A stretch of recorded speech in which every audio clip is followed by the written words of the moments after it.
Assalamu alaikum wa rahmatullahi ta'ala wa barakatuh. Mes frères et sœurs, aujourd'hui, j'avais envie de parler d'un sujet qui me semble important, qui est l'espoir en Allah subhanahu wa ta'ala et le fait de ne jamais désespérer de sa miséricorde. À travers le Coran, nous allons nous rappeler des versets qui parlent de ce sujet. أعوذ بالله من الشيطان الرجيم بسم الله الرحمن الرحيم. Quand on fait une recherche par mots-clés avec le mot espoir, on trouve 15 versets.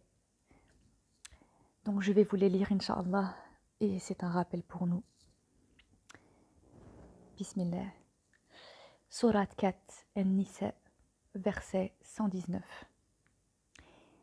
Certes, je ne manquerai pas de les égarer. Je leur donnerai de faux espoirs. Je leur commanderai et ils fendront les oreilles aux bestiaux. Je leur commanderai et ils altéreront la création d'Allah. Et quiconque prend le diable pour allié au lieu d'Allah sera certes voué à une perte évidente. Shaitan, qu'Allah nous en préserve, donne de faux espoirs.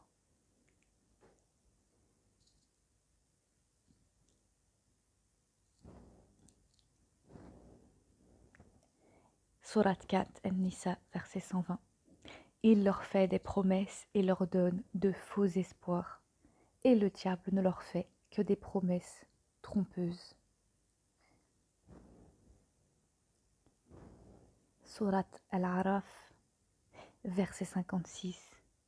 Et ne semez pas la corruption sur la terre après qu'elle ait été réformée. Et invoquez-le avec crainte et espoir, car la miséricorde d'Allah est proche des bienfaisants.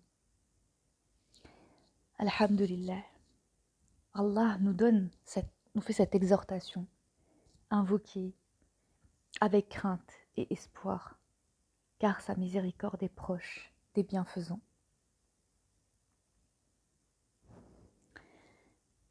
Surat Hud, verset 62.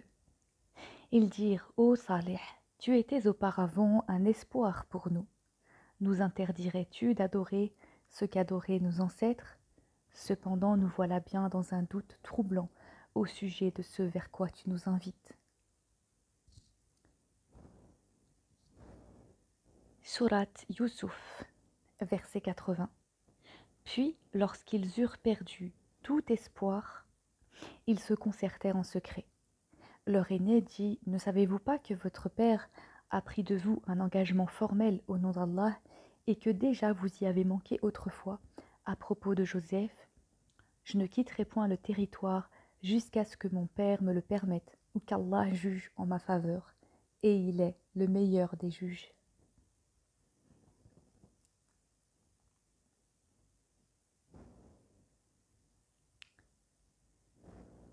Surat Yusuf, verset 110. Quand les messagers faillirent perdre espoir, et que leurs adeptes eurent pensé qu'ils étaient dupés, voilà que vint à eux notre secours, et furent sauvés ceux que nous voulûmes. Mais notre rigueur ne saurait être détournée des gens criminels. Les messagers faillirent perdre espoir. Mais le fait de faillir, ce n'est pas perdre espoir. Ça veut dire que vraiment ils étaient secoués par les épreuves au point de faillir perdre espoir. C'était à la limite. Mais ils n'ont pas perdu espoir, alhamdulillah. Et Allah subhanahu wa ta'ala leur a envoyé son secours. Et ils ont été sauvés.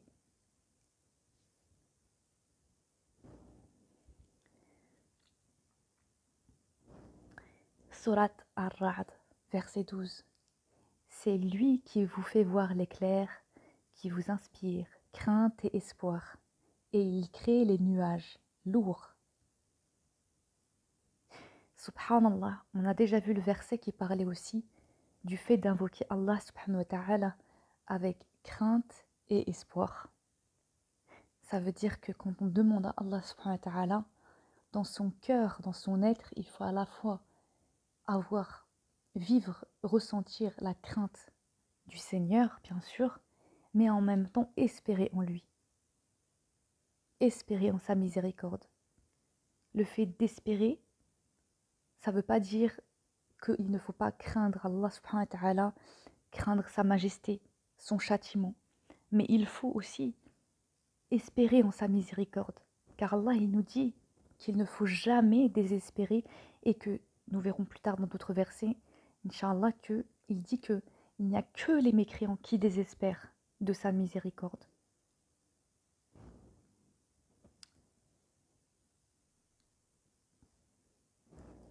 Surat al-Hijr, verset 3.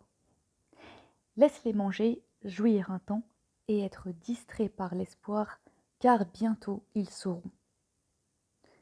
Là, Allah il nous parle des égarés, les insouciants qui pensent qu'ils ne vont jamais être amenés vers Allah subhanahu wa ta'ala.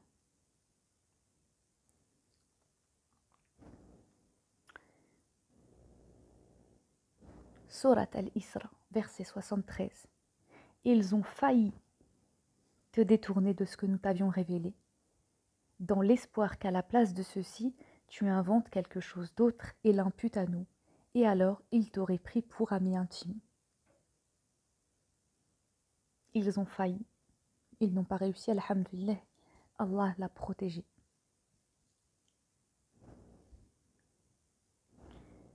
Surat Ar-Rum, verset 12. Et le jour où l'heure arrivera, les criminels seront frappés de désespoir. Le désespoir est lié aux mécréants, il est lié aux mujrimoun, aux criminels, alors que l'espoir, lui, est lié à ceux qui croient en Allah et qui ne lâchent pas cette accroche, cette espérance en lui, cette confiance en lui. Et ça, c'est véritablement important, parmi plein de choses importantes.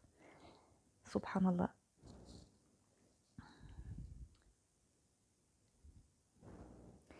Surat Ar-Rum, verset 24.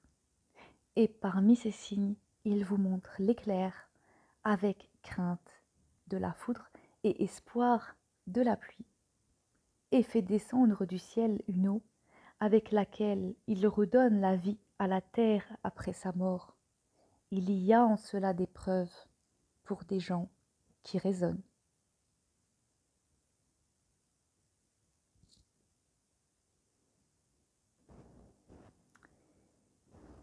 Surat As-Sajda, verset 16. Ils s'arrachent de leur lit pour invoquer leur Seigneur, par crainte et espoir, et ils font largesse de ce que nous leur attribuons. Tout à l'heure, nous avons vu qu'Allah, il aime les bienfaisants. Et là, Allah nous dit, parle de ceux qui s'arrachent de leur lit pour invoquer Allah subhanahu wa ta'ala, toujours par crainte et espoir. Et il parle de leur générosité, de leur bienfaisance. Ça, c'est des choses importantes, subhanallah.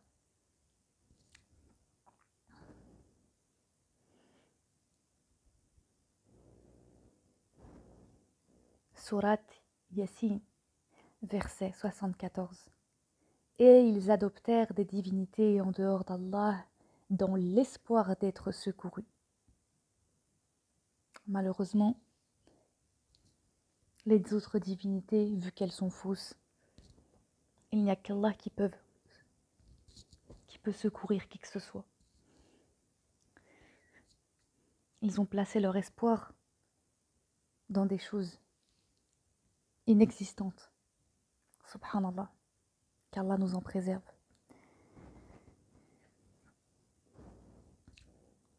Surat Az-Zukhruf. Je vais reprendre un petit peu avant. Quant aux criminels, ils demeureront éternellement dans le châtiment de l'enfer, qui ne sera jamais interrompu pour eux, et où ils seront en désespoir. Ceux qui désespèrent, ce sont les mauvais. Lorsque l'espoir est placé comme il doit être placé, c'est-à-dire en Allah subhanahu wa ta'ala, parce que c'est en Allah c'est en Allah qu'il faut faire confiance, c'est lui. Lorsque l'espoir est placé auprès d'Allah subhanahu wa ta'ala, alors c'est le bon espoir. Si il y a un désespoir, c'est mauvais. Et s'il y a un espoir qui est placé en dehors d'Allah, c'est mauvais. On ne peut ni espérer en soi, ni espérer en autre qu'Allah subhanahu wa ta'ala. Qui est-ce qui secourt? C'est Allah. Qui est-ce qui protège? C'est Allah. En qui les croyants doivent placer leur confiance? C'est en Allah.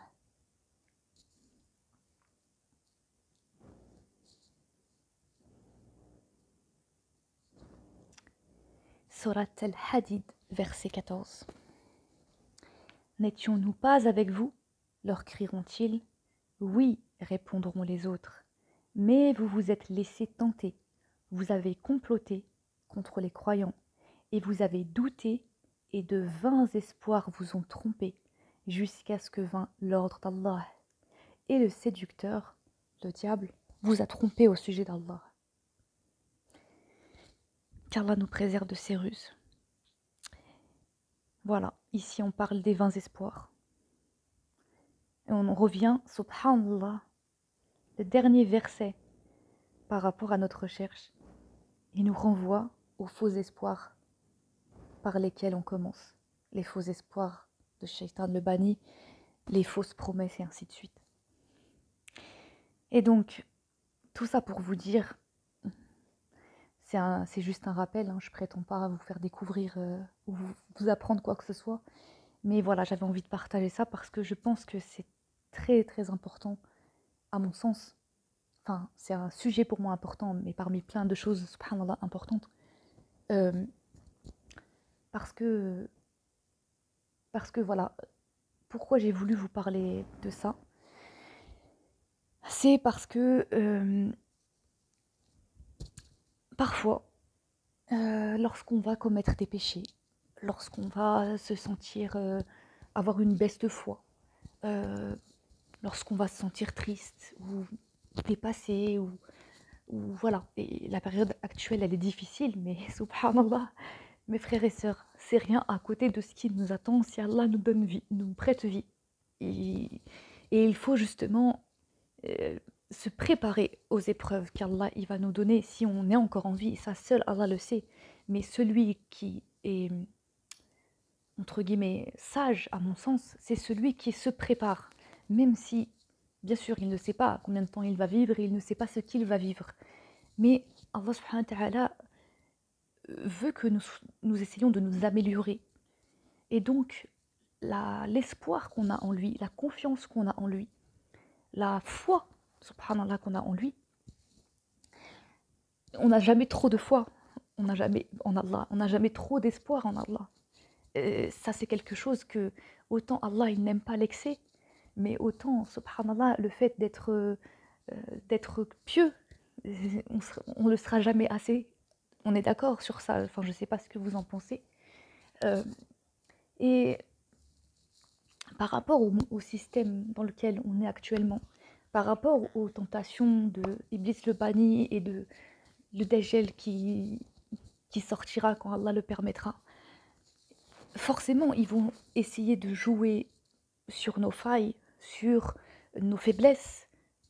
Et il est important que nous, on essaye, bi'idnillah, parce que tout est entre les mains d'Allah, de s'améliorer, de faire des causes. C'est important de travailler ça, parce que j'ai pas envie de dévoiler la vie privée des gens, qu'Allah m'en préserve, mais ça m'est déjà arrivé d'entendre que c'est trop tard, je suis foutue, j'ai fait trop de péchés, etc. Non, subhanallah. Vous savez, c'est quand la date, enfin vous le savez certes probablement, mais c'est quand là où il y a, là où c'est fini, ben c'est quand on est mort. Là oui, celui qui est mort, bah subhanallah, il n'y a plus rien à faire. En tout cas, lui ne peut plus rien faire. Qu'Allah d'ailleurs fasse miséricorde à tous nos morts.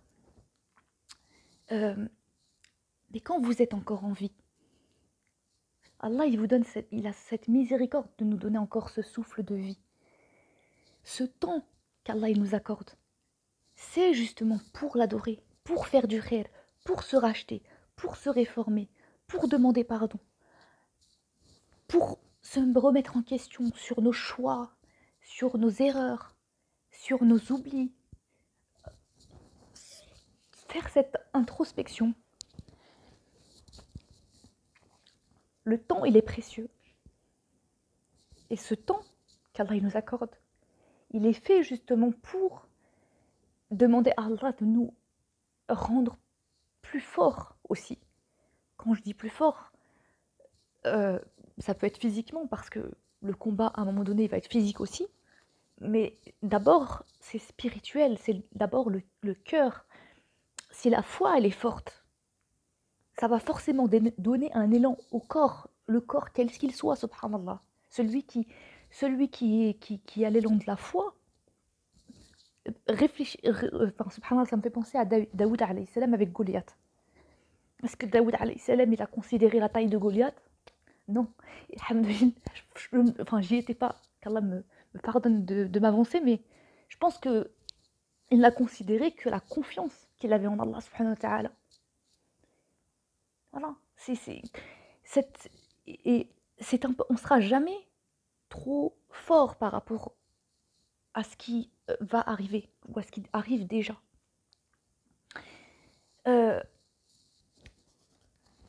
Je vais en rester là, Inch'Allah, parce que j'ai pas envie de, entre guillemets, parler toute seule et de me perdre. Mais j'espère que, et puis de faire aussi trop long, mais j'espère qu'Inch'Allah, ça vous aura servi, en tout cas, ça, même si ça vous a pas servi à vous, Inch'Allah, ça m'aura servi déjà à moi, de me faire déjà ce rappel, parce que avant tout, je prétends pas vous faire le rappel à vous, sans déjà me le faire à moi-même.